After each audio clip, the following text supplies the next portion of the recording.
Probinsyanang masahista si Adriana. Mukhang walang alam sa mundo, pero meron siyang abilidad, dahilan para tanggapin niya ang mungkahi ng isa niyang customer. Kakaibang trabaho ngunit masisiguradong kinabukasan niya kung magagawa niya. Kailangan akitin niya si Tristan. Dapat gawing lalaki ito dahil may puso tong babae. Ngunit paano niya aakitin to gawing napakailap nito? Na hindi niya ito mahawakan. Isa pa nakakonsensya na siya dahil napakabait naman ito sa kanya. He changed her life and she was more than grateful. Subalit kailangan niya may isagawa ang misyon dahil nahuhulog na ang loob niya rito. Dapat na talaga niyang gawing tunay na lalaki ito para di naman siya kilabutan kapag iniilusyon niya ito. Pero paano na ngayong natuklasan niyang lalaking-lalaki pala si Tristan? Natutop ni Mr. Abriego ang dibdib. Sindak na napasigaw si Leonor sa tinura ng asawa. Ruben! Dinaluhan niya to na napasadlak sa sofa. Nagigteng ang panga nito sa pagpapilit na kayanin ng nararamdamang sakit. Kaya ko to, Leonor. Dumukot to sa bulsa ng pantalon, nilabas sa maliit na botelya at sa nanginginig na mga kamay binuksan iyon. Mabilis nilagay sa bibig ang isang maliit na tablet. Mabuti pa umuwi na tayo, Ruben. Suhestyon niya habang minamasahe ang dibdib ng asawa. Ako na lang makikipag-usap sa ating anak. Itinaas nito ang isang kamay, tanda na hindi nito sang-ayon sa kanya. I'm fine. Umepekto na ang nitroglycerin pill sa bibig nito. Ako nang bahala kay Tristan. Tumindig to. Ayusin mo mga basurang yan.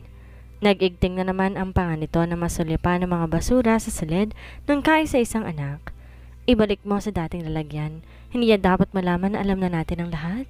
Kung paano natin nadatna ng bahay na to, ganon din natin iiwan. Nagtatanong ang mga mata niya ngunit di na siya nagsalita.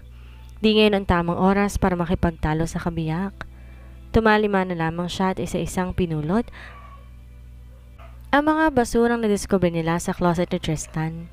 Nanginig ang buong kalamnan niya habang binabalik sa taguan ang mga pornographic magazines na pawang hubad na lalaki ang nakalarawan. Pinigil niyang mapaiyak. Paano ang kaisa-isa nilang anak ay naging binabae? Si Tristan palaging naging masigla at aktibong bata. Ginugol niya ang halos buong buhay niya sa pagtatangkang mapanatiling buo ang kanyang mahal na anak. Lahat ng delikadong laro sinusubukan nito habang lumalaki. Walang palatandang ito ay may pusong babae. Nang madiscover nito ang mga girls, nag-umpisa na siya ng diary. Diary nagdalaman ng mga conquest nito. Hindi na yun mabilang. Ang pinakahuli ay si Marixie, naging live-in partner nito, at umasa silang mag-asawa na isang araw, magsasabi to na pakakasalan nito si Marixie. After all, may isang taon nang nagsasama sa townhouse na ito ang dalawa. Then last night, sa isang social gathering na dinalohan nilang mag-asawa, nakita nila si Marixie na may ibang kasama.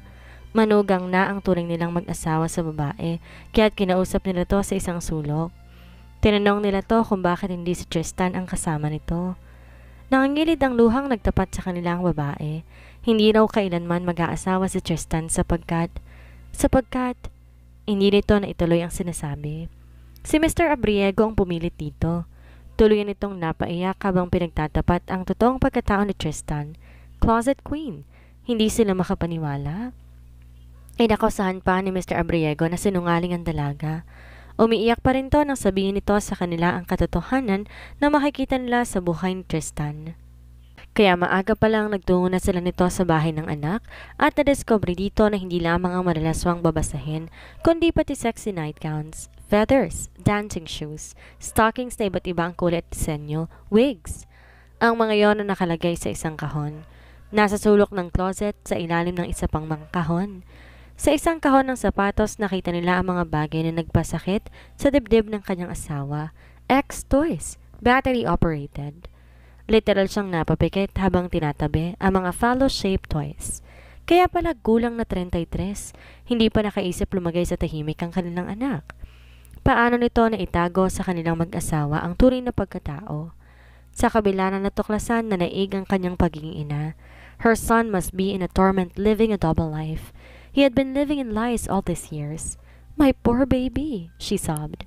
Nagawa marahil ni Tristan na itago ang tunay na pagkatao dahil nangangamba tong masaktan silang mag-asawa. Her son loved him very much and she loved him, kaya't parang nararamdaman na rin niya ang paghihirap ng kalooban ng anak. It was not easy to hide in the darkness. Ipinantay niya ang mga kahon at nang makontento, sinarahan niya ang closet. Ang isang malaswang magazine ipinatong niya sa ibabaw ng kama. Dahil doon nila to nakita, nakabukas sa centerfold. Isang negro ang nakapost doon. His male member was tumescent and shiny. Di niya napigil na mag-cruise bago lumabas ng silid.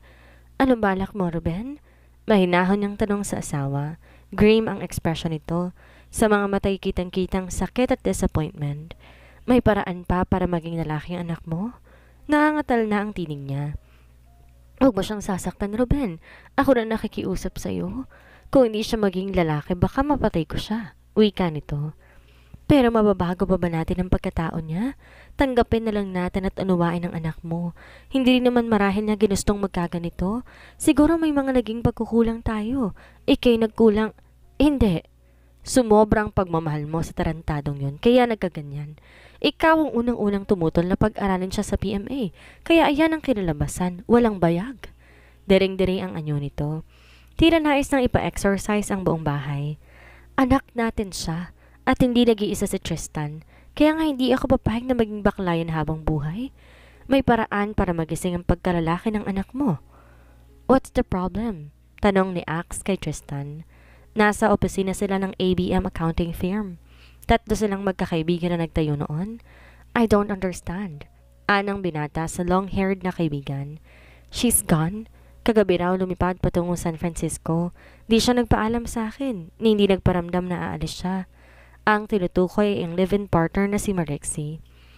Pagdating niya kagabi sa bahay wala ang babae. Limas din ang gamit nito. Buong magdamag niyang hinintay ito at tinawagan lahat ng kakilala nila hanggang ngayong umaga. Finally, he called her mother.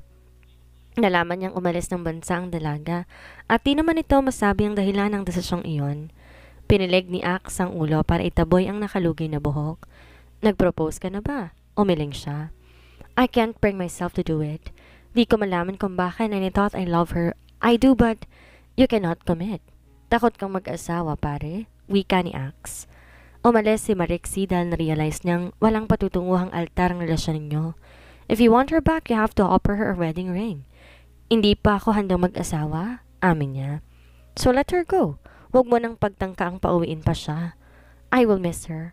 He would definitely miss those hot, passionate nights, even mornings they had shared. Akala ko hindi siya naniniwala sa kasal.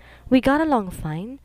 Ang relasyon niya kay Marixie ang pinakamatagal sa lahat at totoong nanghihinayang siya.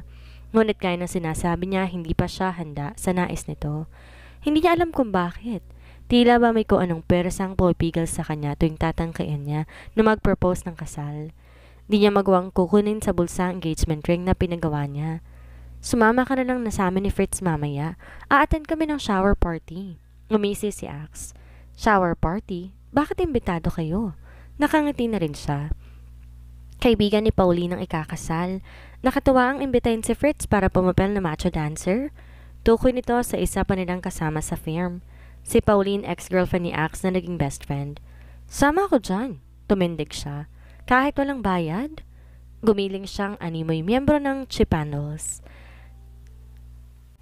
Nilagay ang hinlalaki sa bewang ng pantalon at initrust ang pelvis. Ganon din ang ginawa ni Axe. Halukay ube, wika pa nito. Humalakhak siya. Kapag may nakakita sa atin, hindi tayo igagalang. Nag-high five sila. Nakapako na ang ngiti ni Adriana nang pumasok sa rec room ni Mr. Abriego. Rec room iyon, ngunit ang kabo ay tila a hospital ward. Hubad na nakahiga sa massage table ang matandang lalaki. Good morning, Senator. Bati niya. Sa susunod na halalan tatakbo tong senador kaya't ganun na kung tawagin niya. Dean ito ng UP College of Business Administration, founder din at president ng isang thrift bank. Morning. Matabang nitong bati. Bakit kaya? Naitanong ni Adriana sa sarili.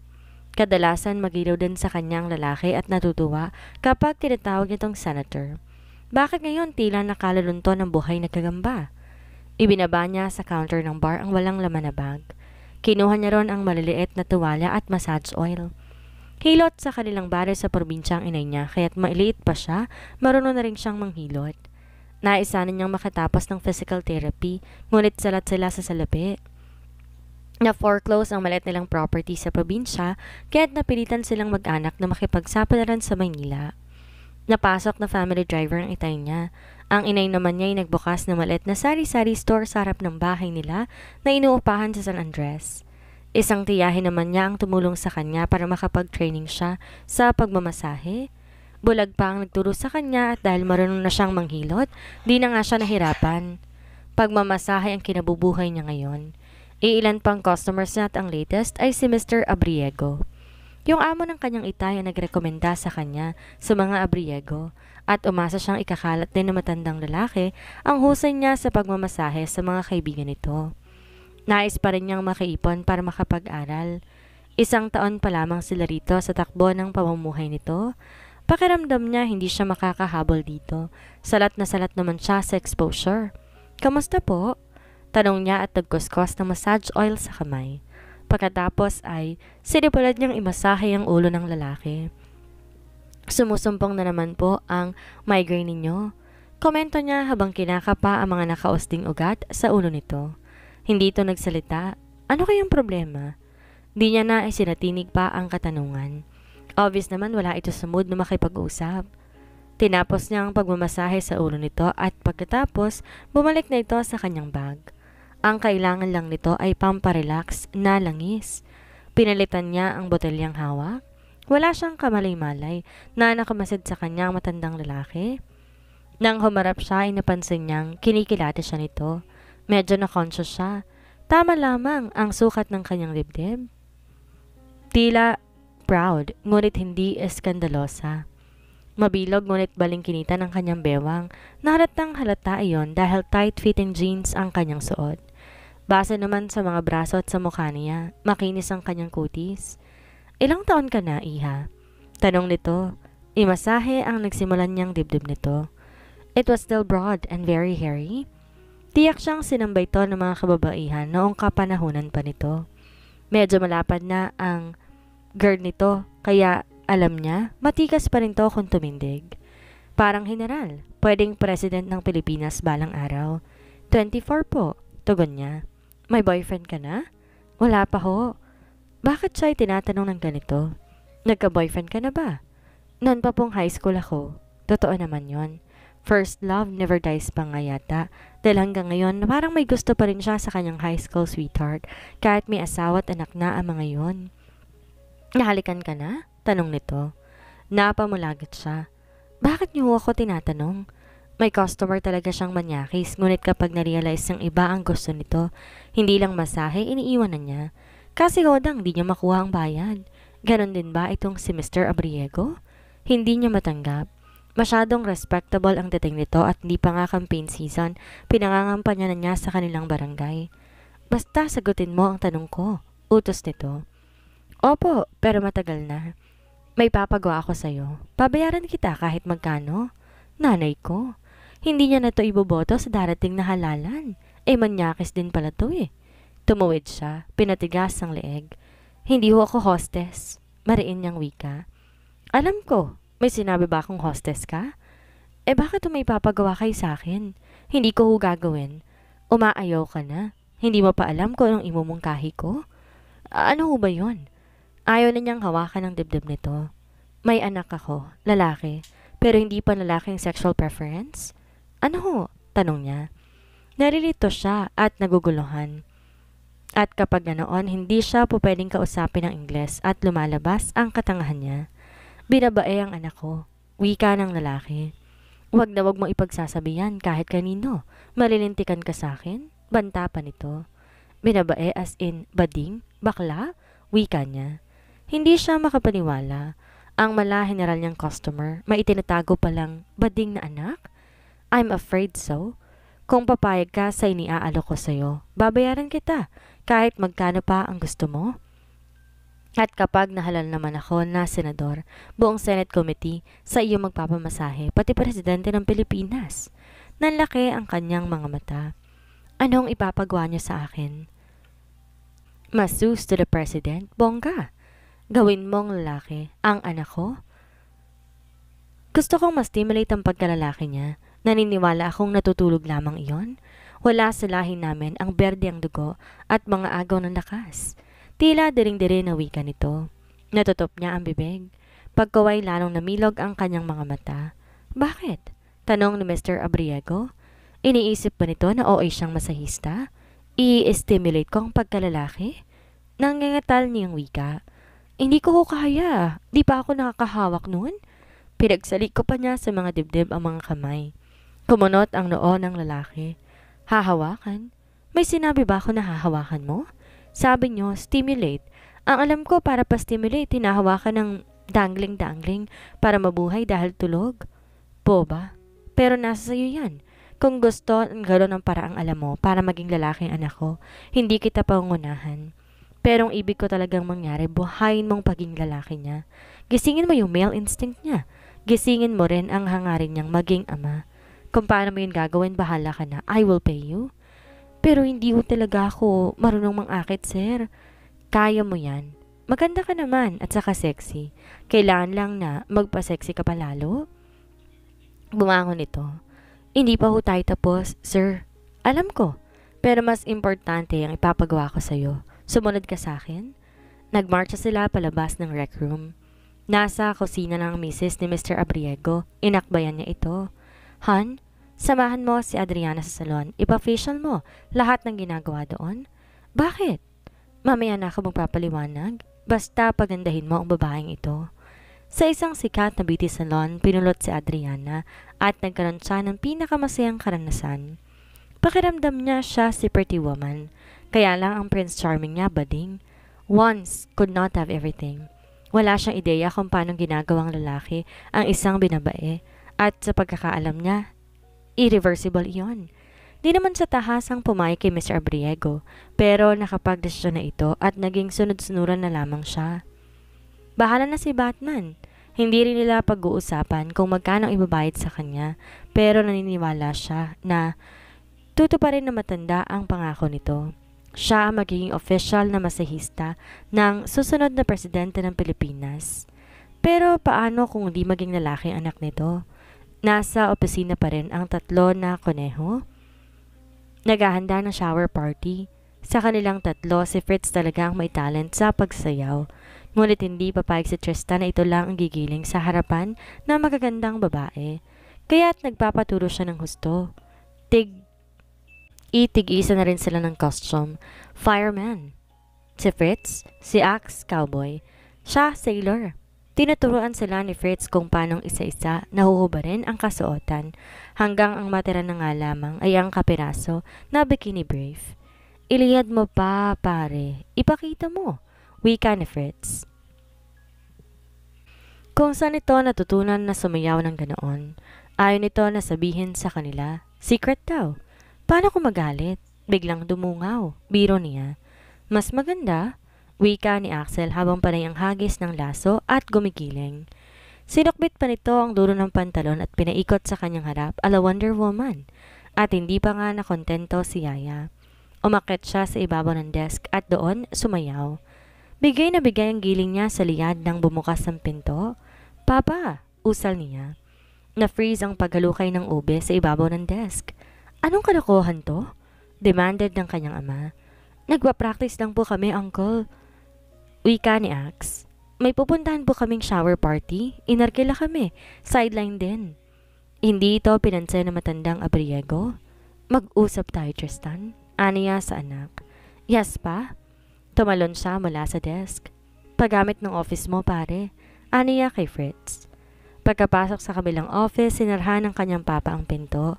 May problema ba, pa? Tanong agad niya dito. Hindi ordinaryong pangyayari na sumusugod ito ng walang abiso sa tanggapan nila. How's mama? She's fine. Wika nito. Mahihingin sana ako na pabor sa'yo. Anything pa? Wika niya at naupo sa sulok ng desk ni Fritz. Yung inaanak ni Commodore Jokno, naghahanap yun ng trabaho. Sa akin, inilapid. Hindi ko rin naman na maintindihan dahil malaking utang loob sa saong yun. Baka po pwedeng sa iyo magtrabaho ang bata. Kahit sekretarya lang. Hindi naman kailangan ng sekretarya, papa. Nag-umpisa na lamang kami, ni na Axe. Kayang-kaya naman ang mga trabaho rito eh. Tutol ka agad niya. This is an accounting firm. You need a secretary. Besides, hindi ka pwedeng tumanggi dahil nakatango na ako kay Commodore Jokno. Malaki ang utang na loob ko sa kanya. Kung hindi dahil sa kanya, namatay na ako noon pa at di ka na nga sana ipinanganak sa mundo. Kaya di man direkta ay may utang na loob ka rin sa kanya. Tanggapin mong sekretary ang inaanak niya. Di naman ganong matagal. Kailangan lamang ng bata na experience para hindi mahirapan kung mag-a-apply sa mas malaking kumpanya. Kailangan lang na may mailagay sa resume. Bagong graduate lang. Mahabang wika ng papa niya. Pero wala pa kaming papasweldo sa kanya. Minimum lang. Willing naman ang bata. Kailangan lang ng experience. Maaasahan naman ba, papa? Baka naman tatanga-tanga lang yon. Maaasahan. Di mariin ang sagot ng papa niya. Salamat, di na ako magtatagal. Di na nagpaalam pa si Mr. Abriego kina Fritz at Axe. Nai-imagine pa rin niyang kung hindi siya dumating, maaaring nagmamanagetory na ang tatlo. Akala pa naman niya lalaki si Axe, pero kaya siguro mahaba ang buhok noon, naiinggit sa mga modelo ng shampoo. At ang kanyang anak, totoo na talagang bading ang Herodes. Siya na mismo ang nakakita. Tiyak na bading din ang dalawa nitong kaibigan. Tumayo ang mga balahibo niya nang maisip kung anong maaaring mangyari matapos na mapagsayawan ng tatlong bruha. Nang gunawin ng Sodom at Gomora, akala niya naubos ng immoral. Bakit may natira pa at nanggaling pa sa sarili niyang pamilya? Kailangan talaga ang serbisyo ni Adriana. Duda siya sa kakayahan ng masahista na maging sekretarya.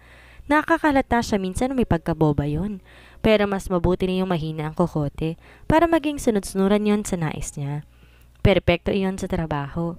Gagawin noon lahat ng nais niya. Kailangan magtagumpay si Adriana, kung hindi, malilintikan din yon sa kanya. May sekretary na tayo simula bukas. Anunsyo ni Tristan sa mga kasama. Hindi tayo pwedeng tumanggi dahil di naman tayo makakatanggi sa gusto ni Papa. Naupo siya sa swivel chair. Okay lang. Mabuti ngang may babae rito para hindi tayo natitigang. Wika ni Fritz. Maganda sana. Hiling ni Axe. Boba sana. Hiling naman ni Fritz. Pero ang tingin ay nasa kandungan natin sila. Pinakamalakas ang halakak ni Tristan. Magandang umaga, boss. Wika niyang ginaya ang tono ng isang engot na sekretarya. Umaga na, boss. Susog naman ni Axe. Magana, boss. Ani Fritz. Bago lumabas ng gusali, nagkasundo sila na magandang ideya ang pagkakaroon ng sekretarya. Ano kaya ang gagawin ni Adriana para maakit ang lalaki na inakasuhang bakla ng ama? Magawa kaya niya ang misyon sa binata kung sa huli siya ang maaakit sa kagwapuhan nito? Yan ang ating aalamin sa susunod nating kabanata.